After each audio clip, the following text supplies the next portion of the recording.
অঙ্গনওয়াড়ি কেন্দ্রের অঙ্গনের বিতর্ক যেন পিছুই ছাড়ছে না। কখনো চাল ডালে পোকা, নিম্নমানের খাবার, তো কখনো আবার অস্বাস্থ্যকর পরিবেশে রান্না। ঠিক যেমনটা এই ছবিটা আপনারা দেখছেন, অঙ্গনওয়াড়ি কেন্দ্রের ছবি। রান্না কোথায় হচ্ছে জানেন? দেখুন ছবিটা, পরিত্যক্ত গোয়ালঘর। সেই পরিত্যক্ত গোয়ালঘরের মধ্যে রান্না হচ্ছে, অঙ্গনওয়াড়ি কেন্দ্রে রান্না হচ্ছে। যে খাবার খাবে পড়ুয়ারা, ভাবুন একবার। এভাবেই চলছে। স্থায়ী ঘর না থাকায় পড়াশোনা তো শিখেই উঠেছে, আর পরিত্যক্ত গোয়ালঘরেই আইসিডিএস কেন্দ্রে রান্না হচ্ছে। নামখানা শিবনগর আবাদে এভাবেই চলছে। 10 বছরের পুরনো আইসিডিএস সেন্টার, 10 বছরেও কোনো স্থায়ী ঘর মেলেনি। যার জেরে কিন্তু পড়াশোনা তো শিখেই উঠেছে, কিন্তু রান্না হচ্ছে এভাবে গোয়ালঘরেই।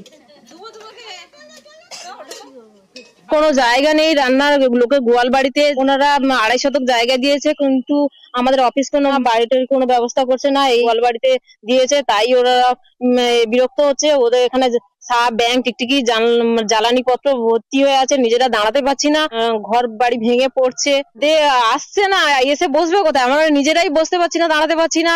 রান্না করছি যে সেই হাঁড়ি বালতি এগুলো রাখার জায়গা পাচ্ছি না, কোনোভাবে করে দিয়ে দিই বাচ্চাদের। হবে, আমাদের আইসিডিএস অফিসে জানিয়েছে, বলছে হবে হবে। পঞ্চায়েতের লোকেরাও এসছে, দেখছে, বলছে হবে। এখন তো গোয়াল বাড়িতে এটা কোনো রকম হচ্ছে। আগে তো বাইরে করতাম, খোলা জায়গায় করতাম। অপরিষ্কার জায়গায় রইলে এরকম হবে না। এখানে পড়ানোর জায়গা আছে, কাদা হেঁটে আসতে হয়। এটা কি করে বাচ্চা কাচ্চা পাঠাবো? এখানে জায়গা, বসার জায়গা চাই, এর চেয়ে দাঁড়ানোর জায়গা নেই। এখন কোথায় চলছে আইসিডিএস সেন্টারটা? ওই তো লোকে গোয়াল ঘরে চলছে, তো গোয়াল ঘর ভেঙে গেছে, জ্বালানি আছে সেইখানে। পঞ্চায়েত থেকে সদস্যরা এসে বলে গেল যে 6 মাসের ভিতরে ঘর করবে, কিন্তু তা সত্ত্বেও তো এখন 6 মাস পেরিয়ে গেল, এখন তো হচ্ছে না। বৃষ্টি হলে তো এখানে রান্না করতে পারছে না, বাচ্চা পড়ানো হচ্ছে না। একটা জায়গা না হলে কি করে বসবে? একটা টিউবওয়েল নেই, তাদের ব্যক্তিগত টিউবওয়েলে জল দিচ্ছে।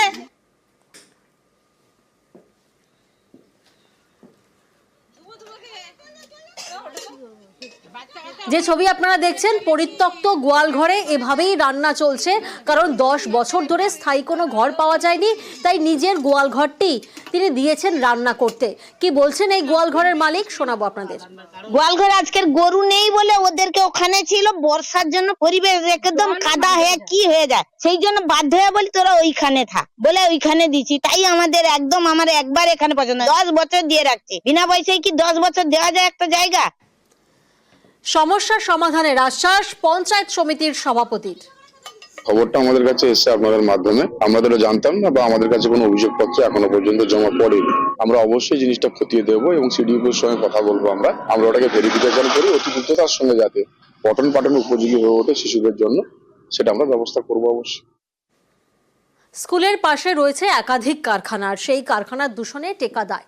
পড়ুয়ারা অসুস্থ হয়ে পড়ছে, এমনটাই অভিযোগ সামনে আসছে। এর জেরে পশ্চিম বর্ধমানের জামুরিয়া স্কুলে কমছে পড়ুয়াদের সংখ্যা। দূষণ নিয়ন্ত্রণে ব্যবস্থার আশ্বাস আসানসোলের মেয়রের।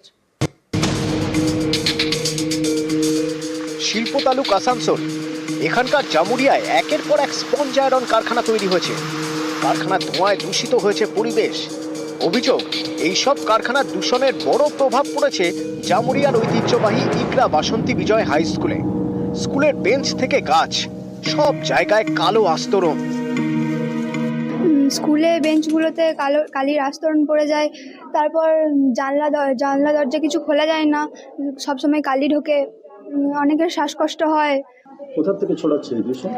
ফ্যাক্টরি, সামনে যত লোকাল ফ্যাক্টরিগুলো আছে ওখান থেকে। অভিযোগ, দূষণ থেকে বাঁচতে ক্লাসরুমের জানলা খোলা যায় না, বাইরে গেলেই নাকে হাত দিয়ে থাকতে হয়। দূষণের জেরে অনেকে অসুস্থ হয়ে পড়েছে বলে অভিযোগ। শ্বাসকষ্ট হয় খুব, খুব নাকে ঢুকে এবং খুব কেমন করে শরীরটা। বারবার জল খেতে হয়, অনেক তাড়াতাড়ি গলা শুকিয়ে যায়, নোংরা বিরাট। এই কালি ধুলোর জন্য অনেক মানুষের মৃত্যু হয়ে যাচ্ছে, অনেক শ্বাসকষ্ট হচ্ছে।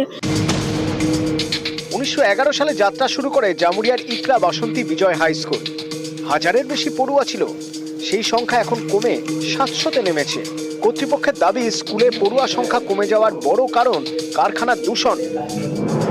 হয়তো কলকারখানাতে বিভিন্ন লোকের কর্মসংস্থান বেড়ে কিছু মানুষ উপকৃত হয়েছেন ঠিকই, কিন্তু এদের এই সমস্ত কলকারখানার এই দূষণের কারণে তারা কেউই কিন্তু এই বিদ্যালয়ে আসতে পারে না, যে কারণে আমাদের ছাত্র সংখ্যাও আগের তুলনায় কিছুটা হলেও আমাদের হ্রাস ঘটেছে।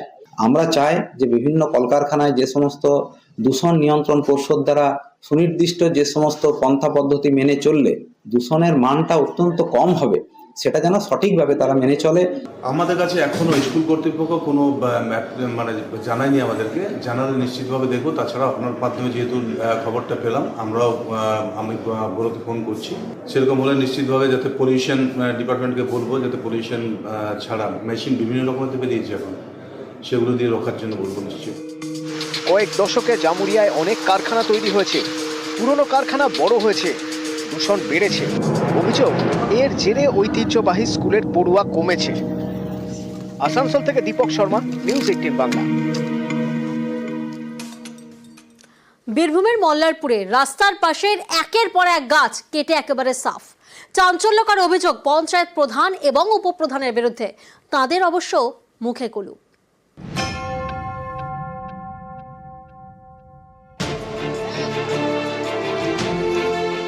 রাস্তার পাশে সরকারি গাছ, এই গাছেই কোপ।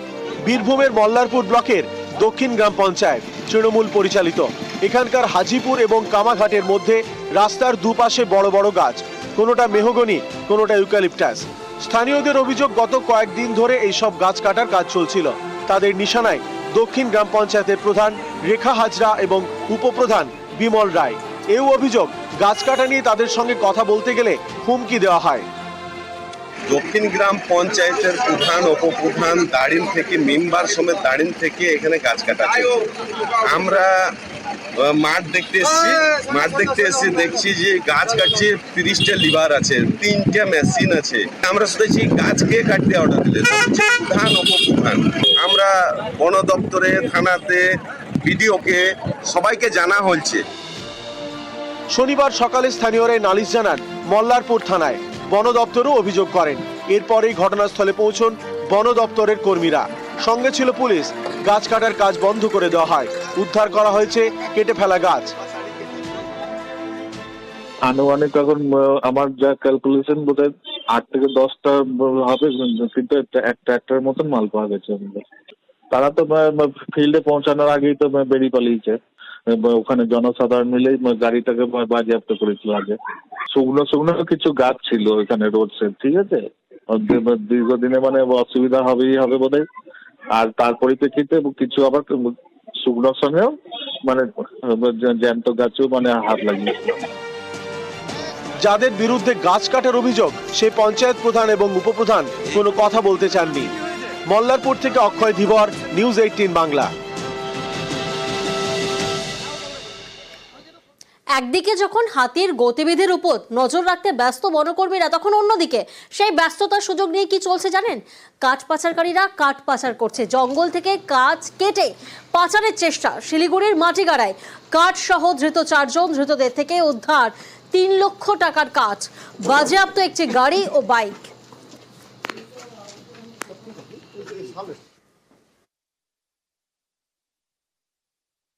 एक गाड़ी पकड़ी गई है, उसमें साल और टीक का भी हैंड्स ऑन टिम्बर है।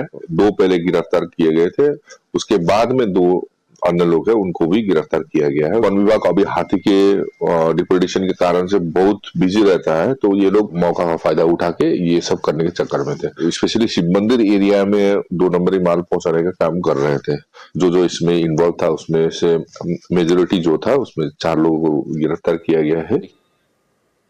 শিলিগুড়িতে লোকালয়ে হাতি। শিলিগুড়ি সংলগ্ন কামরাঙ্গাগুড়িতে সেখানে হাতি চলে আসে। উত্তরকন্যা লাগোয়া এলাকায় রাতভর হাতির দাপট। দেখুন সেই ছবিটা, সিসি ক্যামেরার ফুটেজ সামনে এসেছে, যেখানে হাতির আতঙ্কে রয়েছেন স্থানীয়রা।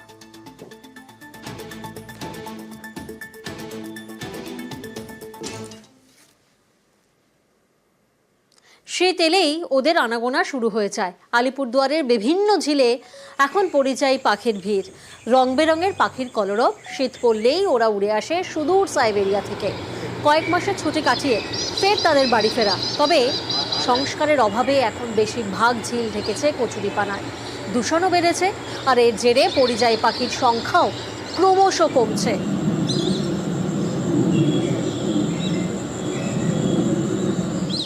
আলিপুরদুয়ারটাকে বিউটিফিকেশন করতে গেলে জলাশয়গুলো পরিষ্কার পরিচ্ছন্ন রাখলে বিদেশি প্রচুর পাখি আসে, এবং সেটা আমাদের পরিবেশের পক্ষে যেমন ভালো, এবং দেখারও একটা সৌন্দর্য।